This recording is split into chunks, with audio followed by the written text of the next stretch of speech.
there is a myth about confidence. Some people think that confidence is innate, and it's not. We built a skill and we grew our confidence through that. Negotiation is a performance skill that you have to build.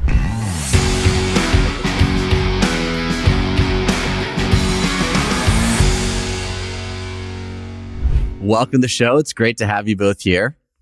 Pleasure to be here. Lovely. Thank you for having us.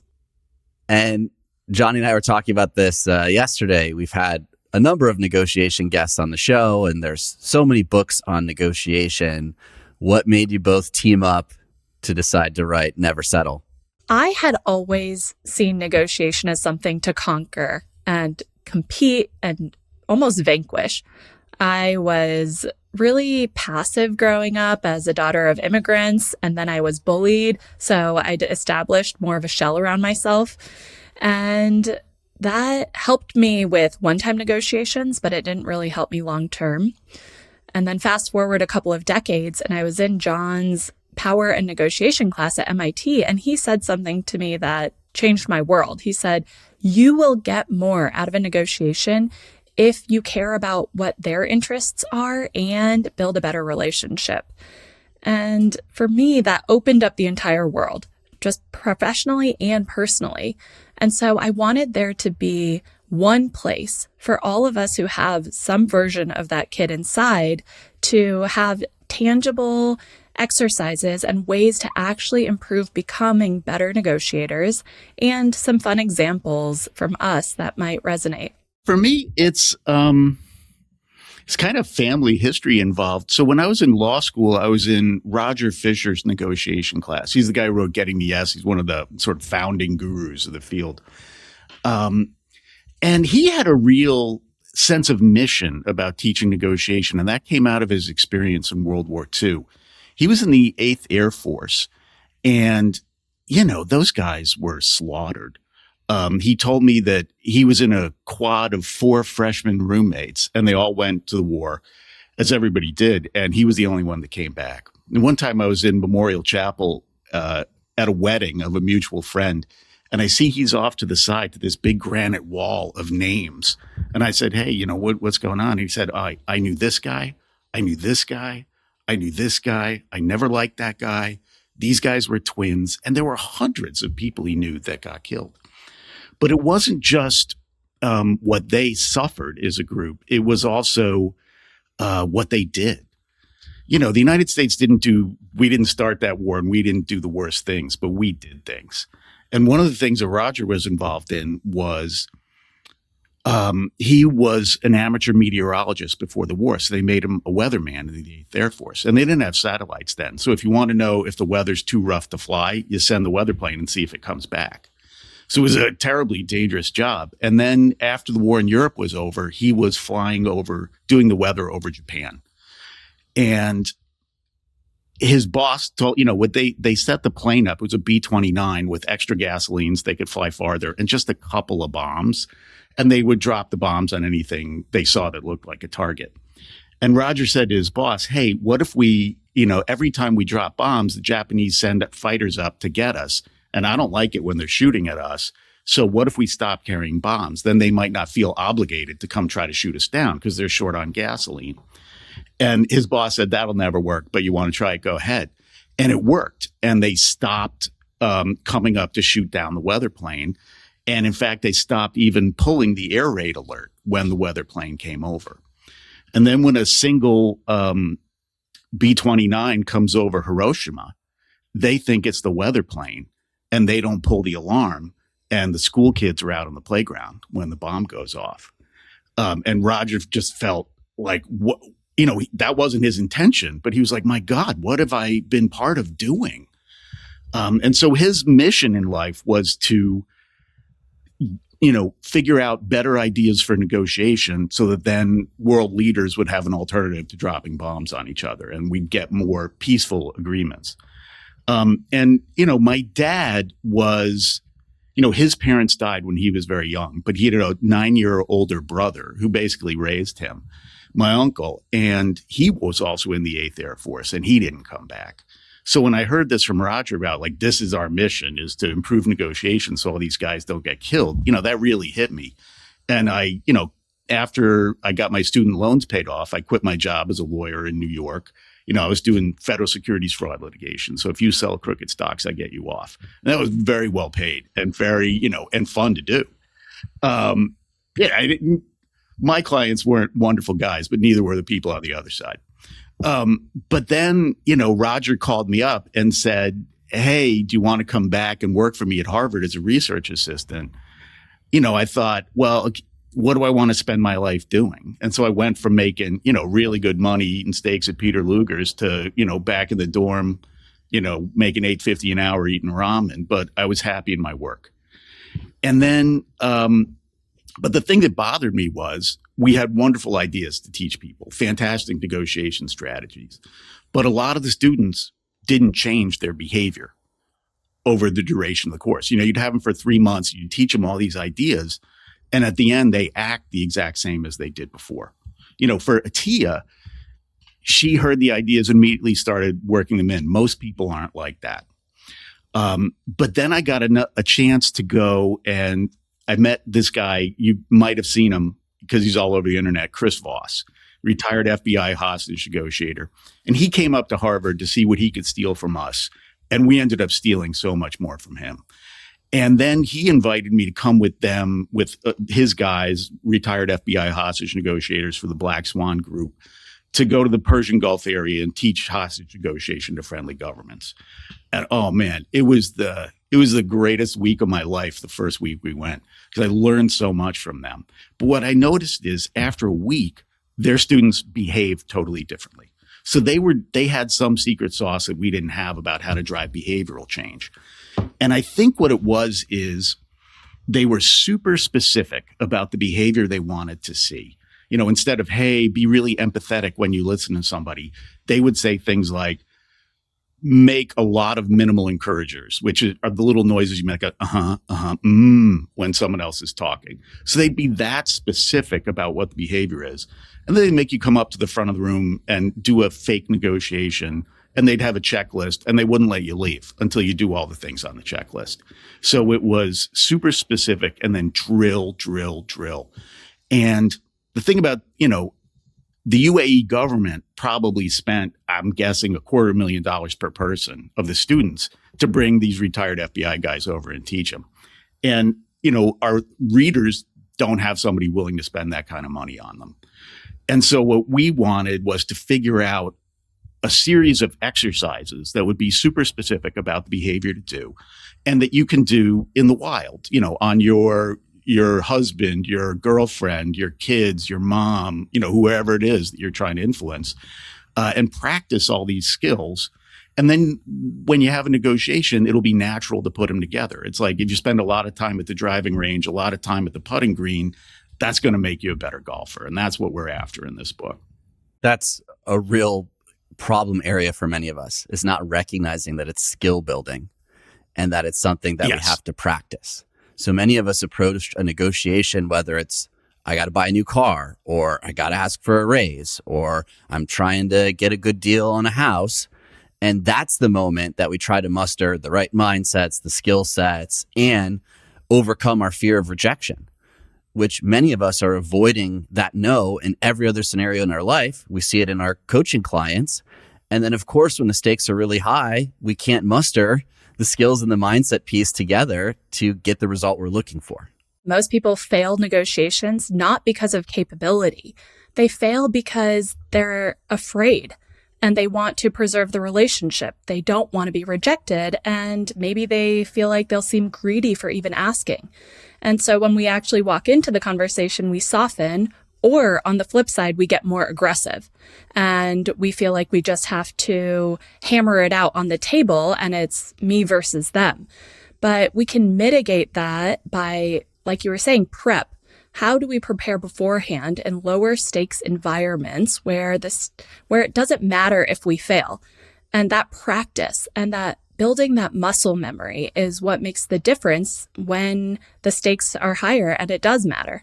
Many of us have that zero-sum game mentality of, oh, well, I got to get something for myself. The other person has to lose. And then why do I care about the relationship after? The used car dealer. It's like, well, I got a great deal on the car.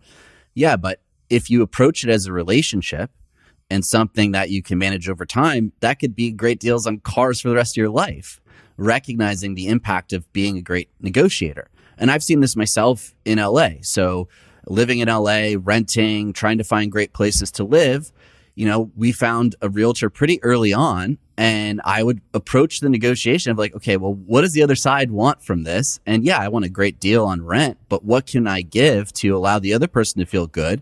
And over the years now, I've had the same realtor negotiate amazing places that my friends are like, how'd you find this pocket listing? I didn't see this listed anywhere. All because I recognize that building that relationship over time is really the key to this social dance that is negotiation. We often underestimate how often people come back into our lives, how many times repeat negotiations and interactions happen. Most people wouldn't necessarily think about the next 10 times they would need a realtor and how building that relationship is going to help them. But I've told my students this: as we grow in the world, people come back into our lives, usually the ones that we don't want them back, but they end up popping up anyway. And so building that relationship and remembering that it's usually never one time can really serve you now and in the future. A lot of what goes on in these situations is that fear of rejection comes up, and then we start to act out of character. We don't think of ourselves in that manner. We're not confronting fear most of our lives. We're running away from it, trying to stay comfortable. And then in the discomfort, we default to what our base skill level is. And for many of us, if we haven't been practicing negotiation and that discomfort comes up, well, we're going to give. We're going to lose in the negotiation and start backing ourselves into a corner in situations where in a normal setting where we're not feeling the fear, we're not feeling the tension and pressure, we'd say something different. We'd approach it different. We'd use a different strategy. One way that really shows up, because a lot of people, most people, I think, find negotiation a scary experience. It's like public speaking or something. And like you said, when you're stressed, different behavior comes out of you. And the thing it really does that's most damaging is it makes you less curious. It makes you think like, I have to do something now with whatever I already know. And the smart move in negotiation we think, is always to learn more. What does this person care about? What's driving them? What are they going to do if we can't make a deal here? What do they think is fair? Where do they get their ideas about what's fair and right? And if you learn all that stuff, then you're in a much, much stronger position. And so really the thing to do when you're stressed, we want to do fight or flight, but we think the best thing to do is sit down and start learning. When you think about negotiation as a whole, all of the different skill sets that fit in that as a whole in its totality are overwhelming. But when you break them down, you realize that you're negotiating little things every day. And if you're looking at negotiation from the psychological point, well, that's a skill set in itself that you're looking to apply in one situation. But again, a skill set that you can be building every day of your life so that when you get to negotiations, it's just something that you understand and apply because you would apply it to everything else. We have so many people come up to us and ask, how do I become a better negotiator? And that's not the right question. The right question is, what can I do today in a small way in my daily life to start becoming better? Because exactly like you said, it's massive. Becoming a better negotiator is a million different pieces. And so how do we break it down into its distinct parts, just like John talked about the FBI does? The smallest, minute technique that you can practice today at the coffee shop or at the bar or with your colleague, just sitting next to them. And those are the moments that build up to becoming better. And getting comfortable with that fear. We recognize that that's a part of it. And that's why often we avoid it. And then, of course, in these situations where it then comes up and we haven't practiced walking into that fear of the unknown or getting rejected or hearing what we don't want to hear, it becomes a real struggle for us. And that becomes an opportunity for the other side to take advantage of because we narrow our focus in that fear. And if the other side is adept at listening and asking great questions and being curious, well, then overwhelmingly, the odds are going to shift into their favor to create a win for them and potentially a loss for us. And I think many of us, when we avoid that rejection, whether it's negotiating at Starbucks over the price of coffee, just to hear the no and see what it's like and feel what it's like to get rejected in those moments. No, I can't give you this for sale, or I can't do what you're asking. We start to strengthen that muscle and recognize that oftentimes in negotiation, we're going to hear a lot of no's. And that doesn't mean it's over. That doesn't mean we don't get what we want and negotiation ends. But that's just one of these skills that we're talking about, these meta skills that all come into play in these situations that really matter to us. The people that I have seen who become really good negotiators without actually practicing the skills are those who are in jobs where they face rejection all the time. So salespeople, for example, they are forcing themselves to go into situations that likely they're going to get rejected. Or the other one I've seen that I've worked with a lot are entrepreneurs. Man, do they face tons of rejection all the time? And you have to build the resilience to that. But one thing I would say is, even before the rejection piece, we have the internal negotiation to contend with, which is actually getting ourselves to do any of these things. Because inside, like you were saying, what's preventing us from actually taking this step? Is it fear? Is it anxiety? Is it another? I mean, I would ask you both, what stops you from negotiating? If you were to think really like way down in that icky part of yourself. I don't remember when I wasn't negotiating as being an entrepreneur, as you mentioned, because the day you say, I'm going to be an entrepreneur is the day that you start rolling a giant boulder up a hill. Yeah. Yeah. Everything's against you. So every day is rejection. And when you say that people who face a lot of rejection in their careers, when you say that, most people think, oh, I ask for something and I get told no, and then I try it again. No, that's not what it's you're waking up in the day and doing anything is faced with a no. Yes. It's the default of the world to what you're going to do. It's not when you ask a girl out and she says no, that's a rejection. You get the choice of asking her out. You get the choice of being rejected or not. In sales, in entrepreneurship, no, it's the default of the world against you. And then how you're going to negotiate yourself through that. Exactly. I've started a couple of businesses of my own, and oh my gosh, is it just brutal. And figuring out how you can build that resilience inside of yourself, because you get maybe one yes for 100 no's.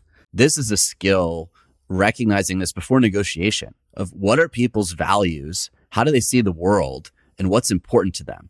And we can approach this socially. We can approach this while we're dating. Like, we can work on this skill at work with no rejection and no negotiation and fiercely fighting for what we want. Just starting to recognize that people have different perspectives. People are driven by different beliefs. Some of them might be limiting beliefs. Some of them might be based on truths that you agree on. But when you start listening at that level to the world around you and how people are operating, it actually is a foundational skill of negotiation. And I think when we search for theory and we think about tactics, we hear the word empathy, we hear be a great listener, but we don't actually drill it down into like what that really means as to how they're viewing the world. And then all the pathways that open up in that negotiation by recognizing that and understanding it. And to Johnny's point, with us, we face rejection all the time as entrepreneurs and no's, and we're constantly putting new offers together. If we stop doing that, we stop making money, the business dies. So the only way you stay in business for as long as you have to reinvent yourself. You have to shift with where the market's going and what people care about right now. And, we've, over the 18 years of doing this, we've changed the offering. We've changed who we work with. We changed how we present this, exactly what we're doing. That's a negotiation internally in the company and then also externally to get clients on board to want to participate in what we offer.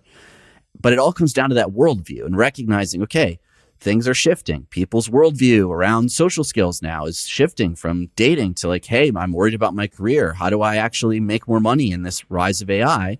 So as a company, that negotiation's happening internally. Like, hey, how do we reframe what we're teaching and what we're offering now to be more than just dating or more than just social skills, and recognize that people are feeling that fear. So that's listening at the level of empathy that we talk about, but like drilling down into something tactically our listeners can take and now start to observe in the world around them to strengthen their negotiation skills. I'm hesitating in saying the most important negotiation skill, but it's the top one or two. Figuring out what other people care about and what's motivating them. And it's a little bit different as an entrepreneur, figuring out a large group of people, where my market of listeners, what they need and what's going to appeal to them. But you do the exact same thing with any individual. And we would recommend two things to practice to get better at figuring out what other people care about. And one is just a really simple one, which you can do, on a date or on anytime you're on a car ride with some people. Present them a choice that you're facing and ask them to guess what makes you want to go one way on it or what makes you want to go another way. We learned this exercise from a former teaching assistant of mine who had really long red hair. And she was talking about, have to figure out what the other person cares about. And some of the students in the class said, there's no way to do that. If they don't want to tell you, you can't know. And she goes, I bet you can guess. I've been thinking about cutting my, 3-foot long red hair off. What makes me want to do it? What makes me not want to do it? And they were surprisingly accurate. And in fact, a couple things they guessed. She's like, hey, I wasn't even thinking of that, but I should put that into my calculation. And then you flip it around and say, here's a choice I'm facing. I'm an EMT with the volunteer fire department. There's an advanced class to become, advanced life support. And I've been really going over whether or not I should take the class, and have the other person guess, okay, what's driving you one way or the other? And that, you get to know that other person much better. And especially on a date, that stuff is gold. But you get better at figuring out what other people care about and building that muscle. But then the more advanced version is, let's say you're married or you got a kid. Think about an ongoing conflict you have with your spouse or partner. You always fight over what car to buy or where to send your kid to school. Write out what all the things they care about are that are motivating them in this conflict, and then show it to them and say, how close did I get? And the odd thing is, it takes, even with someone really, really well, like your wife, it takes a long time to get it right. And usually because we tend to frame their interests as if we were, because we're in a disagreement with them, we make their interests bad interests, the way politicians do. Oh, it's motivating the other party. They want evil because they're terrible people. And even with your spouse, people tend to do that in conflict, and you have to discipline yourself to see their motivations the way they see them, which is almost always, very sympathetic. One thing to put a fine point on it that you mentioned earlier, AJ, is just having the empathy for the other side, what they care about, because you are going to get more if they feel good about the deal. So the more you can understand what they need to make a good deal, the more they're going to give you in the end. So it really is super beneficial for you to focus on that. Well, here's where there's a roadblock that advanced people recognize, but maybe some of our listeners might not recognize in themselves. And that's the classic adage of keep your cards close to your chest. And unfortunately, what we're talking about here, to expand and understand someone else's worldview, we have to be willing to share our worldview. So you can't go in just asking a ton of questions of the other person and not share much about yourself. But many of us turn stoic in these negotiation environments, not recognizing that, oh, well, I'm doing empathy. You guys said focus on empathy and ask great questions and be a listener. But I can't divulge anything about myself. Then they're going to know my weaknesses and take advantage of them. And the negotiation falls flat and then they get frustrated. So that is the social dance that we have to talk about, because it's easy to focus on empathy and questions. And our listeners have heard that over and over again. And we've found this with our clients. The problem is they get stoic in these situations where they're in a heightened emotional state, and they don't recognize how that actually weakens them in negotiation. Because if the other person can't build a worldview about us and can't also use their empathy to understand us, then we're really going to struggle to get to a place where we feel good and they feel good. I think that's a really important insight. Not people think, well, knowledge is power, so I want to have all the knowledge and I don't want to give them more power. But knowing what you care about, the power that gives them is the power to make you happy. And you probably want them to have that power. And if you give, in a personal relationship, if you're dating somebody and you tell them how to make you happy and they don't want to make you happy, you need to be dating somebody else. So that's an important, step forward right there. But telling them what you care about does a couple other things. One of the things it does is make you more sympathetic. If they understand what's motivating you, they almost always like you better. Right here, a great example of this is a colleague of ours who teaches at Harvard, teaches negotiation, went down to Singapore to do some lectures for the Singapore Supreme Court. And they book her into a hotel. I don't know if it's still true, but at the time, this was the tallest hotel in the world. And it's like 70 stories, a full city block, one hotel. And they see Supreme Court, so they comp her up to a suite at the very top of the hotel. And she goes in there and she's completely horrified because it has a giant balcony out over the city and she's tall. So the railing came up to about mid-thigh. And she suffers from acrophobia, fear of heights, right? So she was terrified, like, oh my God, I can't sleep with this balcony right here. She closes the curtains, still can't sleep. She pushes the desk up against the wall, the door to the balcony, still can't sleep. The next morning she goes down and says to the clerk, hey, it's really nice of you to put me in that suite, but it's not really my style, because she doesn't want to say I'm crazy. So, she's saying, somebody else might like it better. Do you have anything else? And he says, boy, we're really full. Can you tell me what the problem is? And she leans over and she says, if you don't put me in a room on a lower floor right now, you're not going to be happy with the scene in this lobby that's going to come next. And he goes okay, and puts her on the 8th floor, which is the smoking floor. And immediately she starts choking when she walks out of the elevator. And she's got a tiny little room that also has a tiny little balcony with the same little railing. And it's even worse than before. And that all comes from not explaining what's motivating her. Because this woman wants to change for no reason. How do you feel about her if you're the clerk? Oh my God, she's obnoxious. She's terrible. Right. And then what job is that offering the clerk in the interaction? It's saying, I'm going to be the angry customer who demands something, and you're the chump who backs down. If you tell them what's motivating you, you give them the chance to be the hero who saves the day. And when she's finally leaving, the clerk says, oh, how was your stay? And she's, at this point, she hadn't slept for 3 days and she's completely exhausted. So she forgets to be embarrassed about being crazy. And she says, I have this fear of heights and that balcony was killing me. And he says, oh, I wish I'd known that. There's actually a hidden keyhole in the wall next to the balcony. I can lock that so nobody can get out. It's for security with little kids. And she's just banging her head on the desk because that was, she was there, explain your interest is what she was talking about to Singapore Supreme Court. But like you said, when you feel vulnerable, it's hard to do that, even though there are all these benefits that come from it. I should mention, I usually tell people don't mention that I told that story because that's my wife. But now let's hope she never watches this podcast. I'll be sure to email it to her after the episode. Dude, you're also in her office right now. So yeah. Let's hope she's not listening.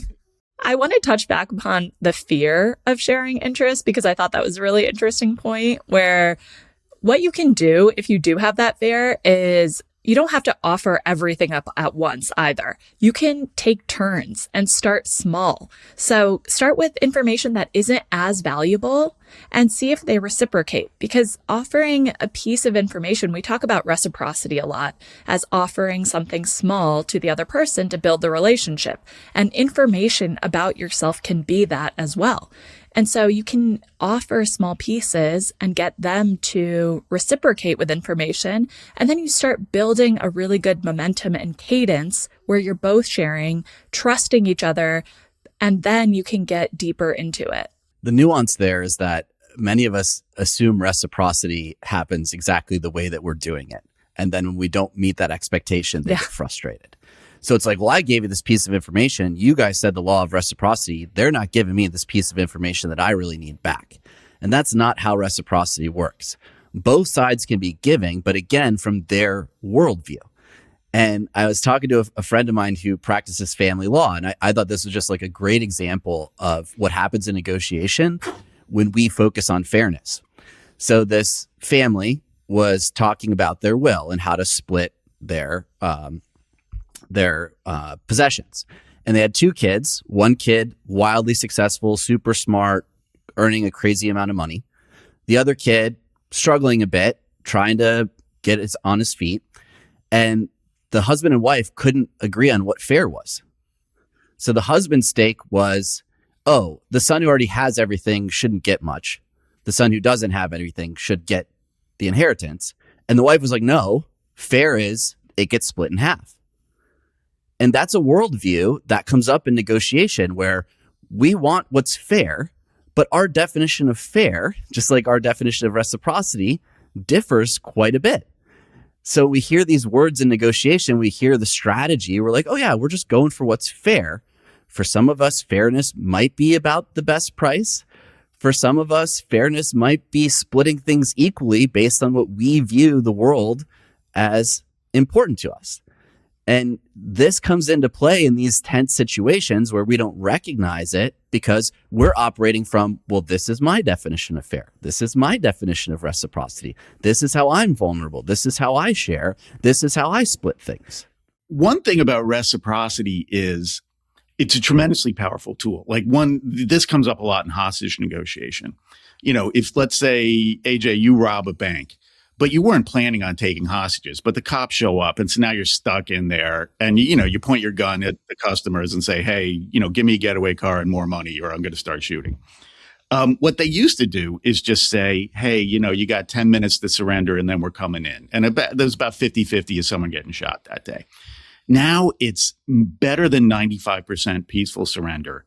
And all they do is ask you questions and listen to your story. They show a lot of empathy. And then they are looking for reciprocity. They wait, because you weren't planning this. They wait for you to get hungry, and then they say, "Oh, dude, we'll get you a sandwich. What's your favorite sandwich? What do you think the best deli in the city is? We'll go there and get it for you." And then when you're munching on the sandwich, they say, "Hey, my lieutenant is really mad at me for giving you that sandwich, but I thought you were a good guy, so I'm willing to take the heat. But could you let one of the hostages go?" And it almost always works. The part of that is because people feel this need to reciprocate. But they're really bad at doing the math of who gave how much. And so if you give them a little thing, very often you can get something really good for it. Dominic Massino, who was an NYPD hostage negotiator, he used to start every lecture he gave on it by saying, what is the value of a human life? And people would say, oh my, it's priceless. That can't be valued. And he'd say, 3 cigarettes usually does it. But the thing about that is when you're doing reciprocity, our advice is give away things that you're fine if, they don't give you anything back. Like in that situation, Dominic told me a story. A guy went to his girlfriend's apartment and was threatening to kill her. And he says to the tactical guy in charge, hey, I'm going to give this guy a pack of cigarettes. The guy says, whoa. What if he takes the cigarettes and doesn't give the hostage up? And Dominic says, well, then we're out half a pack of cigarettes and they're mine anyway. What do you care? We try to give things, a glass of lemonade, a sandwich, a kind word that if it doesn't turn into anything, that's fine. That's the price of doing business. It's like going fishing.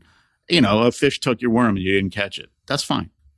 Underpinning everything that you're talking about, whether it's reciprocity or fairness, which I want to touch upon, are emotions. And a lot of studies now show that most decision making, like somewhere between 75 to 95% of decision making, comes from unconscious processing of emotions.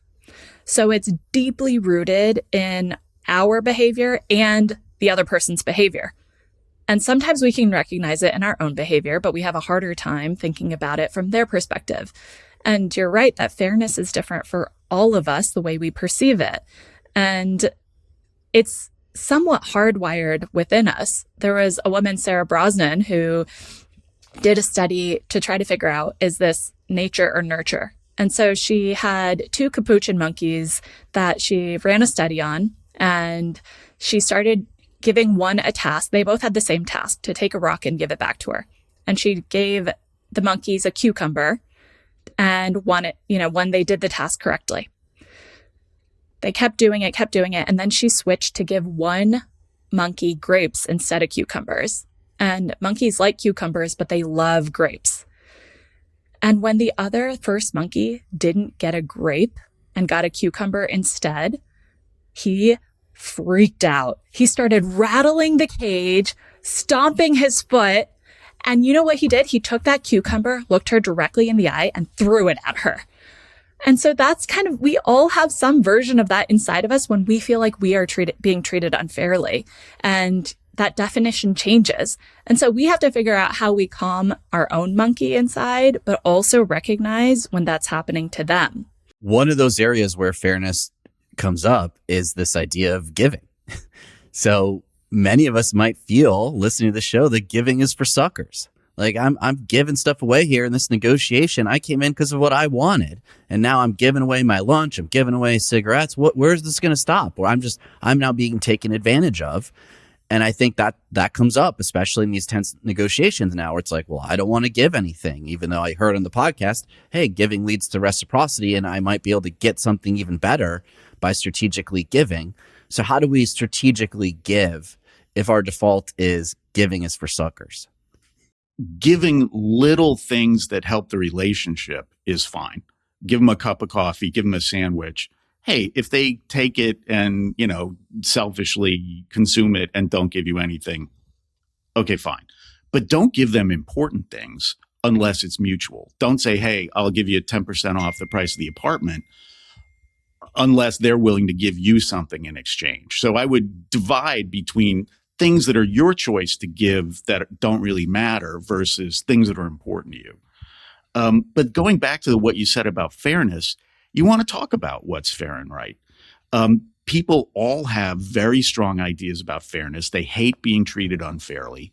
But like you mentioned, our ideas about what's fair and right come from very different places, usually from our birth family or from, philosophy or religion. You can't ignore their ideas of fairness. But if you talk about it, if the couple, the wife and the husband, about how much to give to which kid, typically, if they have a conversation about that, their ideas about fairness don't go away, but they become more sympathetic to each other and more open-minded to the other person's idea about fairness and are more willing to compromise on it, is what typically happens, according to the research. Listening to the show, many in our audience are highly analytical. They get paid at their work to think through problems. And we do a conflict resolution exercise inside of the X-Factor Accelerator, where we go through all the strategies and all the great tactics that we can use. And then a lot of our clients will write us after and be like, oh man, I love the exercise and I practice it, but then this happened at work and I wasn't able to do it. I wasn't able to think my way through it. And we've touched on the core of all of this is emotions.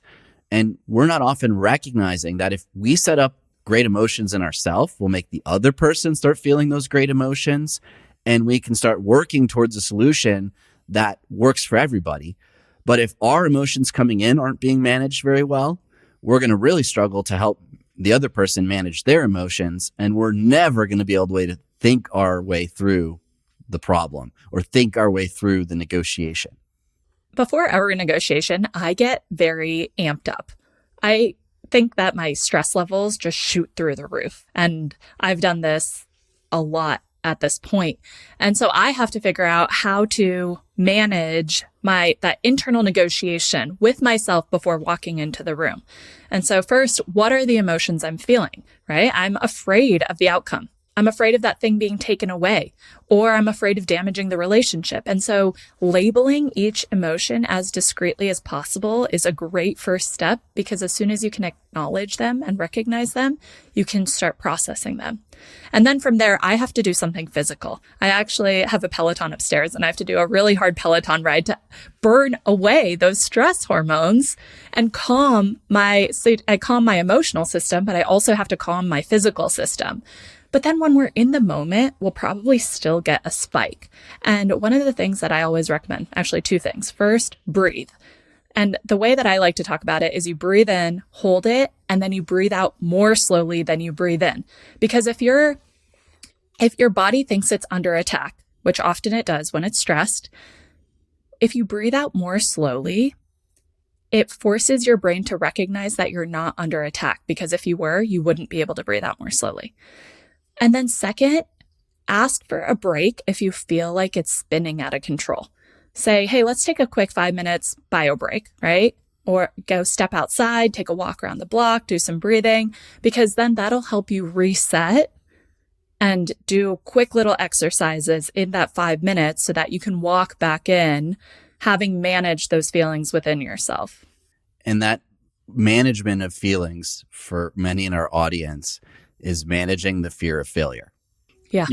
And as high performers, what we've found time and time again working with our clients is they failed at something early on, they worked through it, and then they got really skilled, and then they just doubled down their efforts there. Yeah. And they start to lose a bit of their social circle. They lose a bit of the hobbies where they have those opportunities and environments to practice failing. And now if we say, hey, okay, we're going to fail on purpose in negotiation to actually get more comfortable with that fear of failure in the moments that matter, asking for the raise, negotiating on the house, trying to find your next location for an apartment. In those situations, if we've just avoided failure, that fear is going to wash over us in a way that we're not going to be able to manage. So what are some practical ways that our audience can start to fail on purpose to strengthen that muscle for these important moments? I really like being able to find small opportunities. First, the lowest stakes environments that you can to fail. So pick something that you're doing today. What's something you're doing later, either of you? Like something small. You're going to go grab coffee. You're going to go to the bar. You're going to anything. Grab lunch. Okay. And what can you do when you go grab lunch? What can you ask for that is going to get a no? Maybe you ask for something to be changed and you know this place doesn't do any accommodations. Or you ask for something that's off the menu. And you're just going to do something on purpose to get that no. And what we've seen is that when you have that feeling inside in that small way, it actually builds that resilience inside of you. So doing it in the moment in a small way is really helpful. And the other thing that's actually really helpful, if you can't find a way to do it in a small stakes environment today, you can actually run through that same scenario in your mind, because our brains are wild in that if we play through the exact thing that's going to happen in our head, in that worst case scenario where we get absolutely rejected, we destroy the relationship, right? Like play out the worst case scenario. And the pain you feel in your brain will actually do the same thing, and it'll inoculate you against that fear of rejection so that when you walk in, it will feel less scary. One exercise we have given our students in the past is, hey, this weekend or tomorrow, go out and get rejected 5 times. Like Attia said, ask for something that's not on the menu, ask for a discount at the store. The weird thing is most people find it really hard to get 5 rejections. Like they have to make 25 asks before they get 5 rejections, because the actual rate at which people will agree with you is a lot higher than you imagine. The other thing I think, and Attia was mentioning this, prepping your mind in advance. Before you go into a negotiation, we recommend always assume it's going to be a failure and have a plan for what you're doing afterwards. It probably won't be a failure, but if you have after they say no and storm out, here's the next phone call I'm going to make, here's who I'm going to talk to next. If you're ready with that and you visualize it, the way athletes do, then it's much less scary. And when it happens, you're like, all right, I already know what I'm doing about this. Yeah, I think those are 2 key ways that we lower the stakes. Recognizing that the no is often an illusion. Like we internally feel like we're more likely to get a no than we actually experience by going out in the world and seeking more no's in our day-to-day life. And then also recognizing that this illusion can impact us in those moments where we anticipate the no and then we don't even ask. So we leave stuff on the table in negotiations because we've anticipated that we're going to get a no from them when it's not likely to happen. Let me ask a question. How do you correlate failure and confidence? they're inextricably linked. It's the ability to get back up after failure that is confidence. So if that failure stops you, then you've let your mind or that failure or the story or the narrative create a limiting belief about yourself to not try in that area again, to avoid it. And there's no way we're going to build confidence that way. And if our audience thinks back to all the areas of their life where they are currently confident, it's riddled with a pattern of failure, getting back up and putting yourself back in the arena that got you there. That's where you get second guess yourself when you don't know what the result is going to be. Anything that you've done and have experience on, well, you know, it's either going to fail or you're going to move forward, but you know what it looks like after both of those. People don't realize how much they're insecure about themselves because they don't know what success looks like. And they're focused on failure. But the reality is they don't know what either one looks like. That's what freaks them out. That's what makes them second guess themselves. Totally. I mean, you guys had a great episode on uncertainty. And that's exactly it. The black box is uncertainty. We don't know what it is. And I think that there is a myth about confidence. Some people think that confidence is innate. And it's not, because exactly like you said, we built a skill and we grew our confidence through that. And we're talking about how negotiation is a performance skill that you have to build. And so prepping and practicing is what it takes to become a confident negotiator. It's not innate within any of us. We don't just come out of the womb being amazing negotiators. It's something that we can build upon and evolve. And so I would say that if we're looking at a toolkit for people, something that they can think about when they're looking at practicing this skill to become more confident, more value-driven negotiators, is first managing that internal negotiation first. Your emotions, thinking about their emotions, right? Doing what you need to do to be in a really good, comfortable place in the negotiation. And then second, the prep.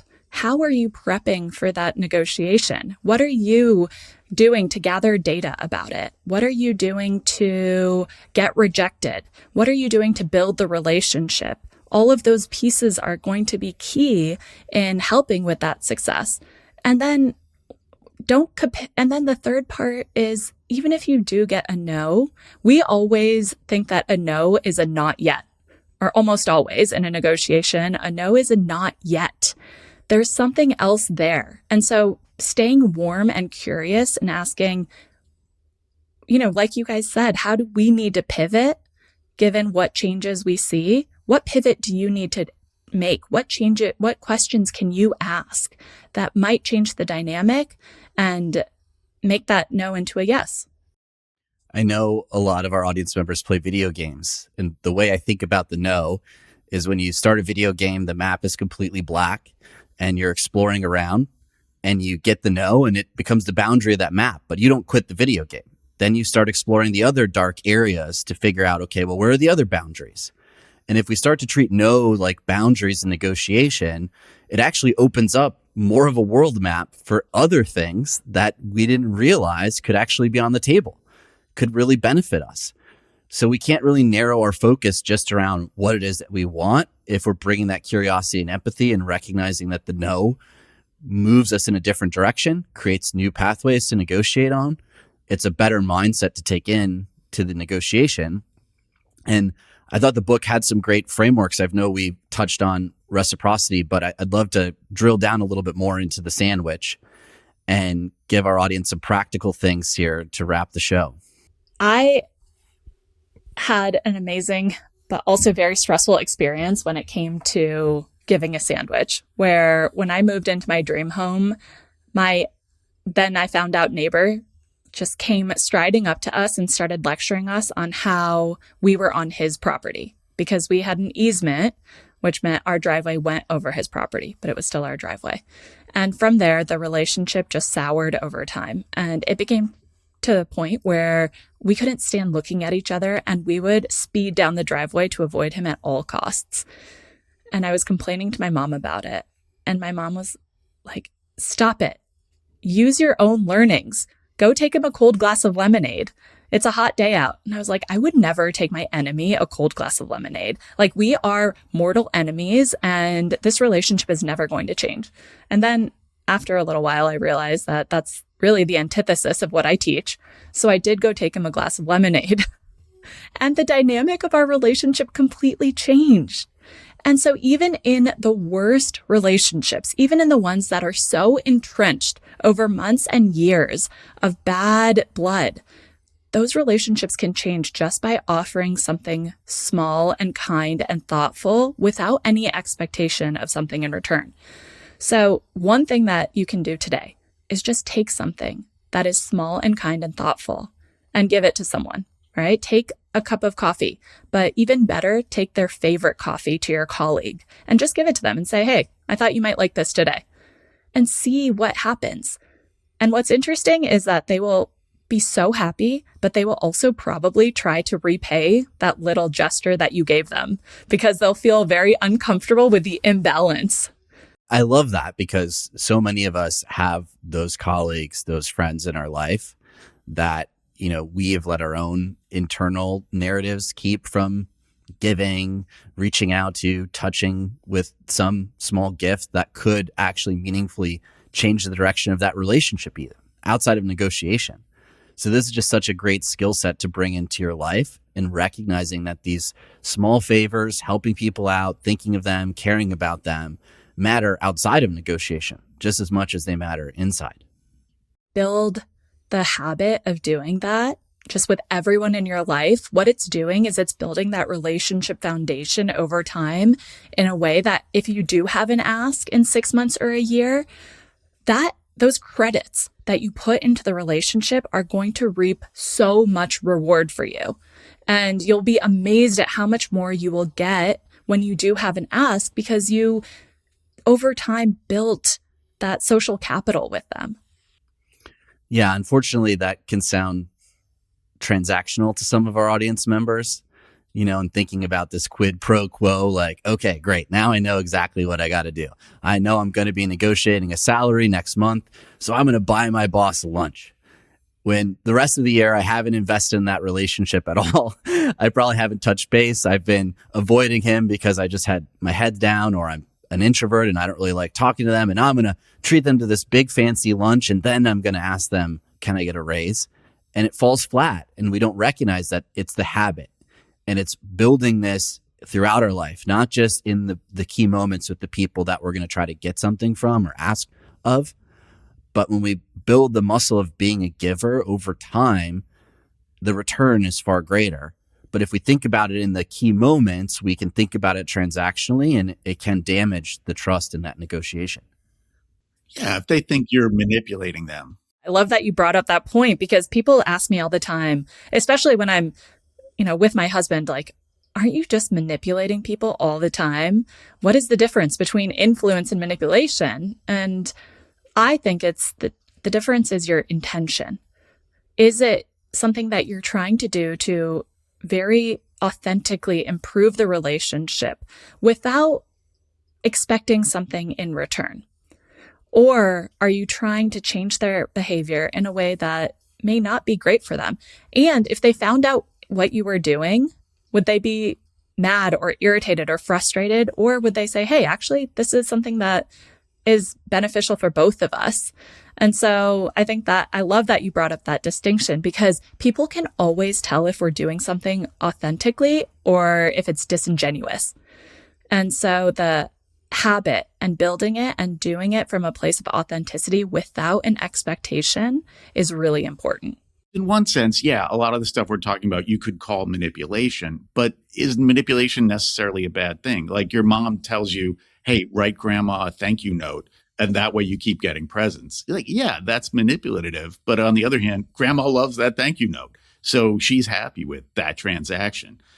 Like Attia said, can you admit what you're doing without them saying, oh, what a jerk you are? And the other one is is this in their benefit? Is the thing that I'm trying to get them to do good for them or bad for them? You can use these skills for good or for evil. And we think it's a lot smarter to use them for good. Now, there's another point of this. We've touched on managing our emotions, and certainly fear and uncertainty and the tension of being in conflict and hearing no is one thing. But another thing that challenges a lot of our audience members is the own internal conflict around what they really want. And I thought the interest inventory was such a great exercise for this, because we oftentimes kind of just act on impulse in these moments around what we think we want. And we haven't really weighed internally what is so important. And when we haven't, it doesn't create all the other opportunities to maybe get what we also want and create the win-win scenario. Having a deep goal and understanding what you want can double your success in a negotiation. Just taking 5 minutes to think about, what are all the pieces of this that I want? I had a really tough negotiation when I was thinking about whether I would stay in Boston after grad school, where my network was and where my career was growing, or moving to northern Michigan, because the guy I was dating was a cherry and apple farmer.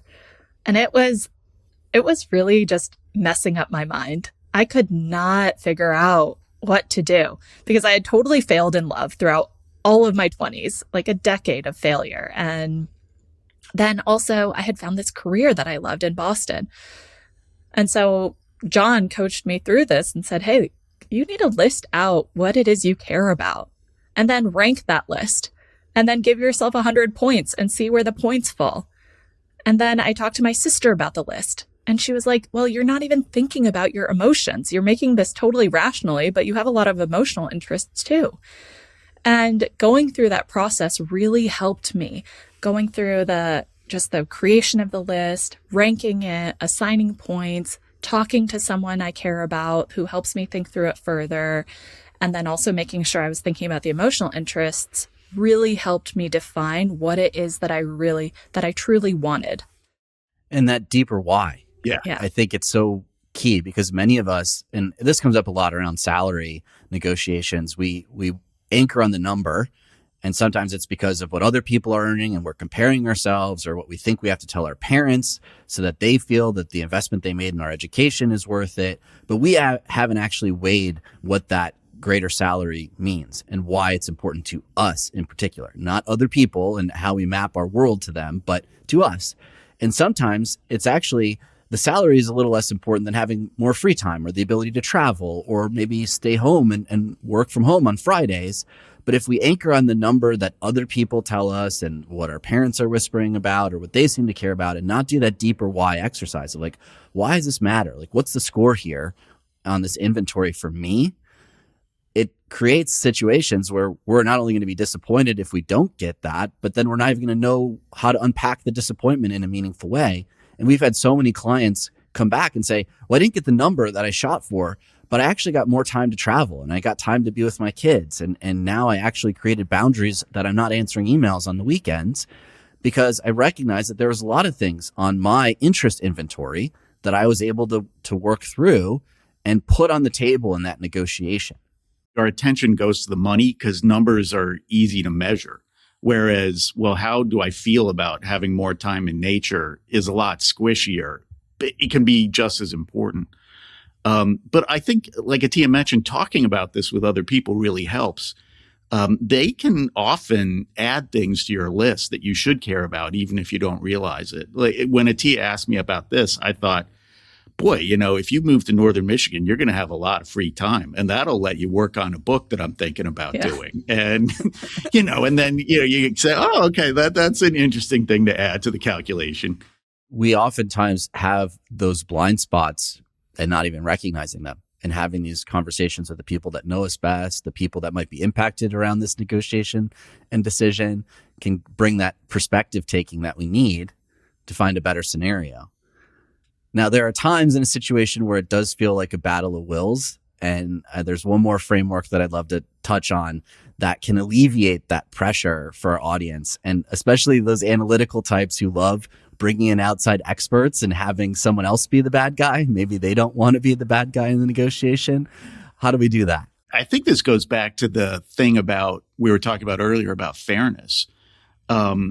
And I think you're exactly right. If you have external measures of what's fair and right, that's like having a powerful ally.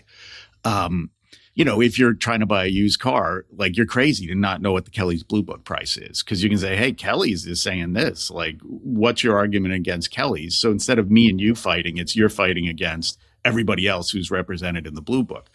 The first time my wife and I bought a condo here in Cambridge, we negotiated the price, and then we had the building inspection, and the inspector said, hey, you got a problem because there's a master bedroom has a 60-gallon jacuzzi tub, and there's a 25-gallon hot water heater in the basement. That's not going to work. And so I call up, the guy was a developer who was flipping the place. And I said, hey, the water heater's not big enough.